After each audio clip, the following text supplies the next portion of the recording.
Okay.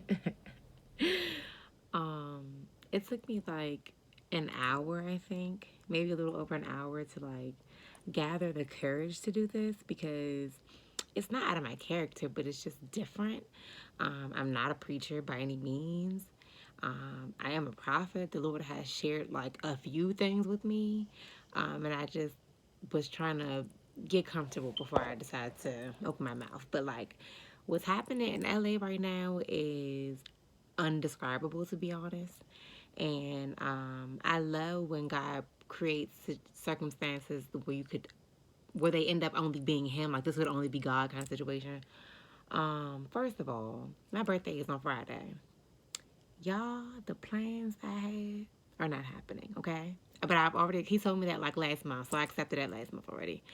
I had called my friends, and when I called them, I texted them on February 20th, 10 o'clock in the morning, letting them know that like, I know we were excited for, next month, but it's not happening. Like, the Lord has shut some things down, and life got real. It's cracked for me. Like, he just told me like whatever you were trying to do, cancel it. We're not doing that. I got something else in mind. Something else is going down, and like that's what happened. I decided to let them know not to come, and I was kind of just thinking about what's going to happen. I was happy because I was like, "Ooh, I guess I'm saving money," but then I was like, "But I won't be doing anything for my birthday." I was just like really concerned about what's going to happen. Whatever. Now, clearly, I see why he's canceled everything. In the message that I sent them, I had told them, and I'm gonna post that like that picture of the. I'm gonna screenshot that to show y'all what I was talking about. He was speaking to me about isolation, about being alone. What I thought he was saying to me was cancel my birthday plans because he wants me to be by myself.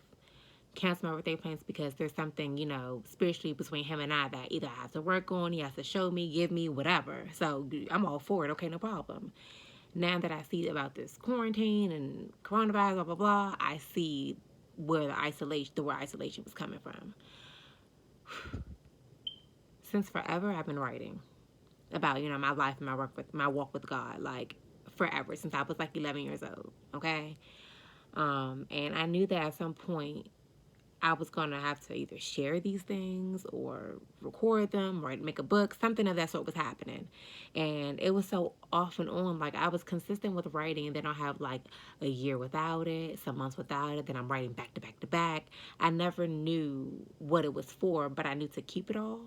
I knew the Lord had me writing a story basically, and He made me feel as if it was like not a new Bible, but like how there's the Old Testament and the New Testament. It's like he made me feel like what I'm writing is another chapter in the Bible, to be honest.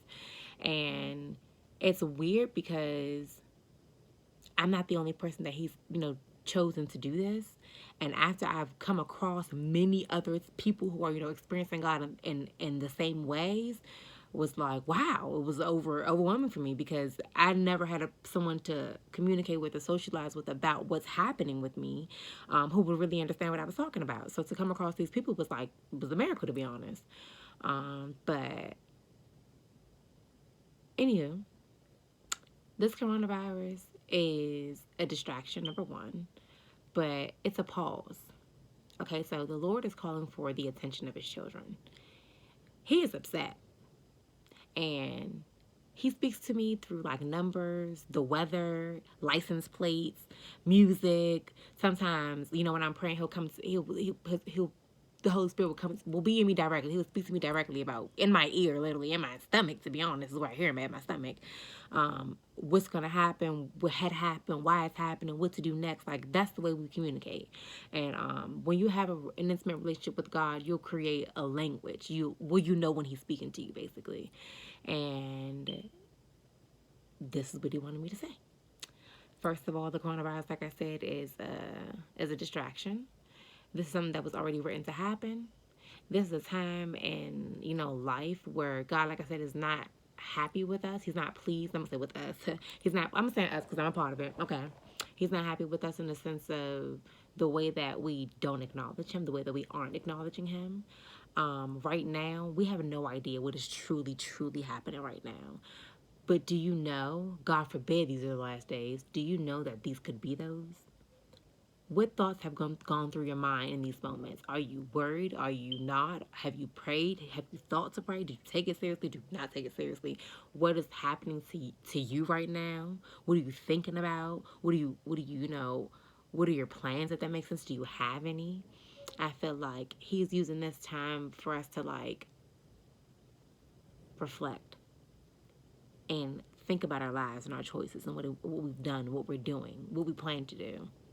I feel like things are shifting and changing in a whole new and complete way. To many people right now it seems chaotic and scary, but this is the moment that I was waiting for. God is stirring up some stuff in heaven for me right now.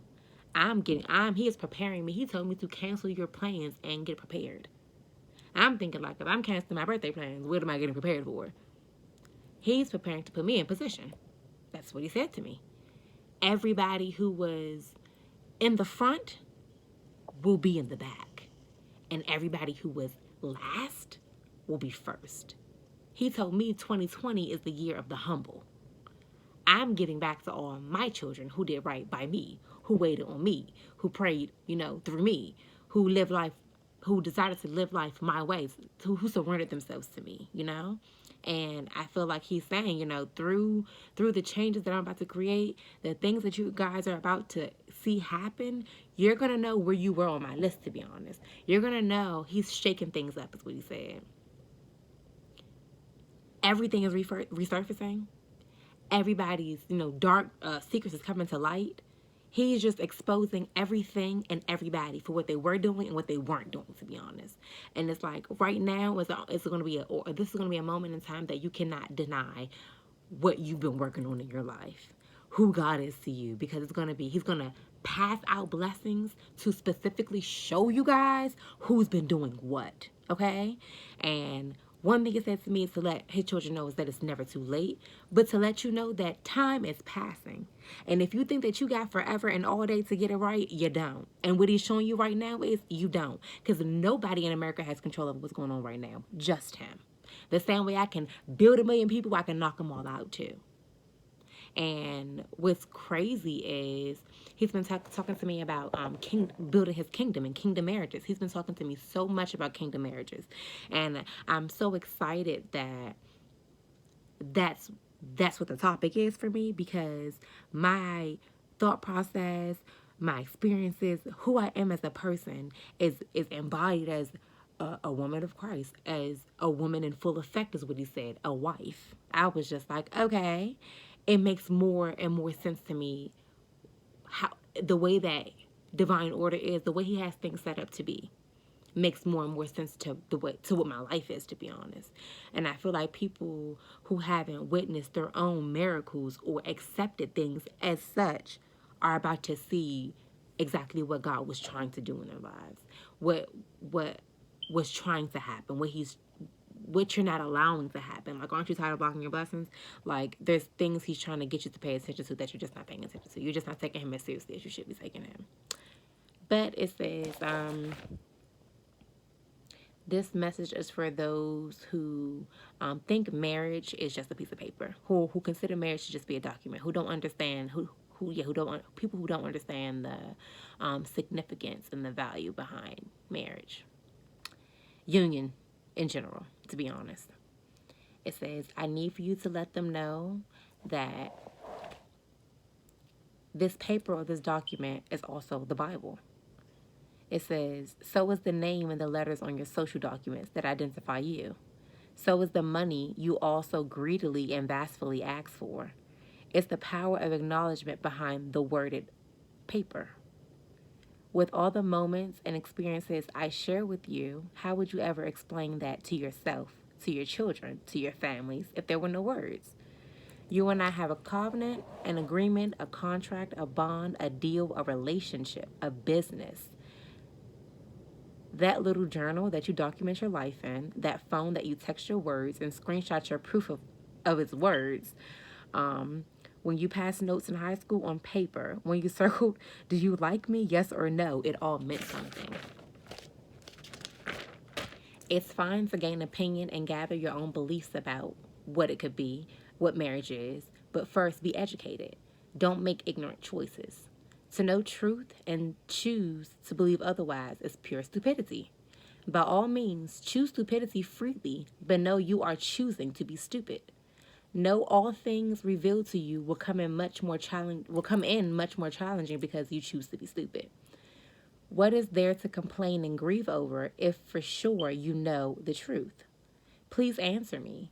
What things in your life have you truly done to make sure I'm proud of you? Not your mom or your dad or your boyfriend, your girlfriend, your kids, but me. I've done more for you than they ever have or will. You want money and riches to do what? Will your life only be happy if you have money? Is having money more pleasurable to you than I? Do you work as hard to obey me as you do to make money? Do you not know all that I can do and have planned for you? Do you care to spend time with me and find out? Do you know me? Have you taken the time to find out more about me? In fact, do you even know who you are? Are you even aware of your purpose on this earth, in this life that's written on paper, documenting your life? Have I yet revealed to you your new identity? Do you know your name in Christ? Have you received your new one? It says, don't get scared now. Can you think back at all or any time I've saved you and you know it? What have you done for me since then? Can you think back on all or any of the times you were wrong or in trouble and that too was me? What have you done for me since then?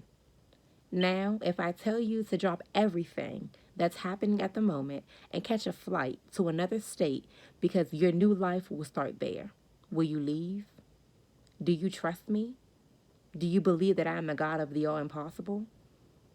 I hear complaints an awful lot, and I've decided to give you a little bit of my viewpoint.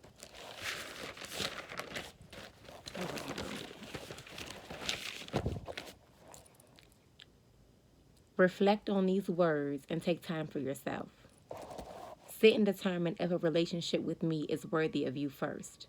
Be it that you feel be it that you feel I owe you so much. I'll allow you to come to me and try again. It is never too late. Just know you must be ready. The ending days are closer than the stars. Don't make ignorant choices, my children, and don't be stupid. And then there's a Bible verse. It says Malachi 3, 9 through 12. And then Malachi 3, 17, 18. I think you guys should check in on that. And that can probably tell you better of what I'm trying to say that he told me to tell you. But there's a lot going on. People prayed for 2020 to be the year of clear vision, but now we're praying for washed hands. The Lord is cleansing right now and removing a bunch of stuff, okay? A bunch of people will be demoted and promoted, and out of nowhere. So this little epidemic, this little whatever's pandemic, I can't say the word, whatever's happening right now, it's nothing. It's going to happen. This too shall pass. We can do nothing about it. But buying paper, toilet paper, and are you going to wash away or wipe away the corona disease? If it's coming for you, you're going to get it. So take this time and really think about what's happening. If you ever heard like cleanliness is next to godliness, he is cleansing right now. It is literally a winter storm in LA. It is raining and flooding outside. It's snowing. They said between 6 and 12 inches. In Los Angeles, March. Come in like a lion, go out like a lamb. That's what it sounds like to me. And I'm not worried about nothing. I'm going to spend my time wisely as I've been doing. But I just don't think people are taking God as seriously as they should. And I know he don't play.